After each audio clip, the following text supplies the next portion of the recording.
All right. It's football. This is something you guys care about. Do you think the Seahawks can keep up with the Rams tonight?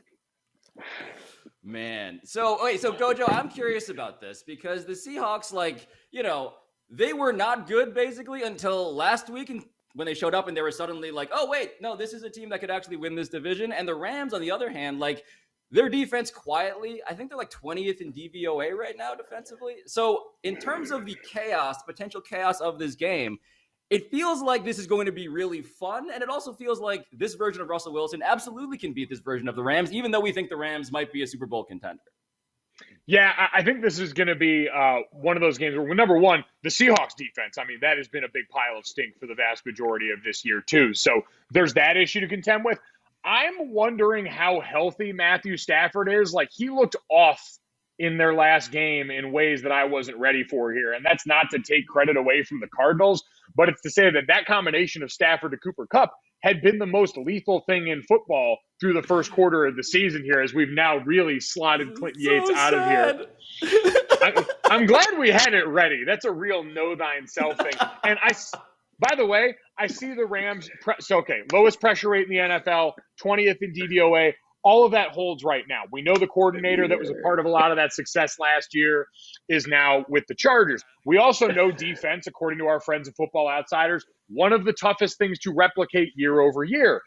The thing that's still an advantage for them in this game is this is still the Seahawks offensive line we're talking about. And while it's improved in a bunch of ways here, the Shane Waldron offense that they want to run, that replicates some of what the Rams have done. This is a guy they've got that familiarity with facing.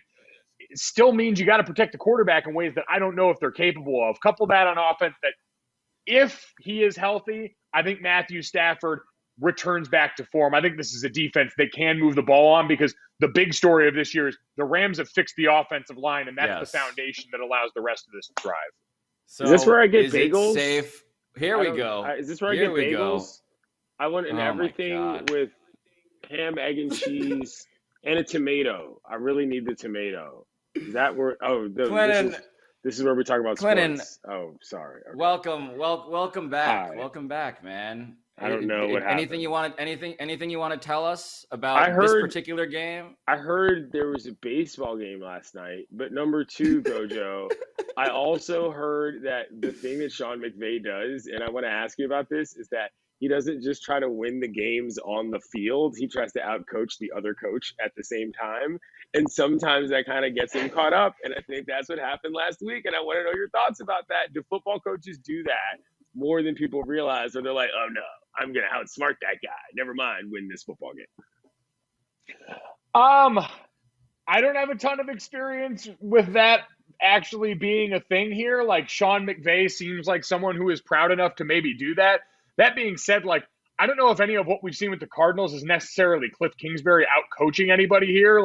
He's got a Kyler Murray and everyone else doesn't right now. That defense is like an island of freak athlete misfit toys that are just managing to be opportunistic enough to give Kyler more opportunities. So right. I don't think the Seahawks can keep up with the Rams tonight. I think the Rams get back on track here. And I think the win for all of us in the gas bag industry is if this keeps going south for the Seahawks, we get to start talking about all that strife from the offseason again, because that didn't go away. We just got talking about that. Where are we on whether Russ is allowed to cook? Because he was in the kitchen, then he was out of the kitchen, and now he's back, but he wasn't to begin the year. Where are we on that? Because now, obviously, you look at the stats. Did you see the Met Gala? Our Alabaster King. Did you see the Met Gala? Because that's where we are on Russell Wilson. Russell Wilson is doing just fine as far as he's cooking with all sorts of gas. He's cooking with all sorts. Thank you. He's got the kitchen. You know how you go to some people's kitchens and you're like, oh, you have your pots in a drawer, and then you go to some people's kitchens and they have the whole thing hanging with this delicate looking situation. Iron. Yeah, this is how Russell Wilson's kitchen looks. Okay, forget about what's happening with the Seahawks. All right, Pete Carroll can figure that out. Russell Wilson is cooking divinely in his kitchen every single day of the week. Mike, what's your kitchen looking like these days? I don't have any of those. You guys can look at my kitchen right over here if you want. Sorry to Bill and everyone here, but that's my kitchen. It is not anything fancy at all. I think I've got one flower pot and I think 8 different signs in my house that have something to do with pugs. So I have a very clear theme in here. You know what I've been doing? Wow. Thanks for watching ESPN on YouTube. For live streaming, sports, and premium content, subscribe to ESPN Plus.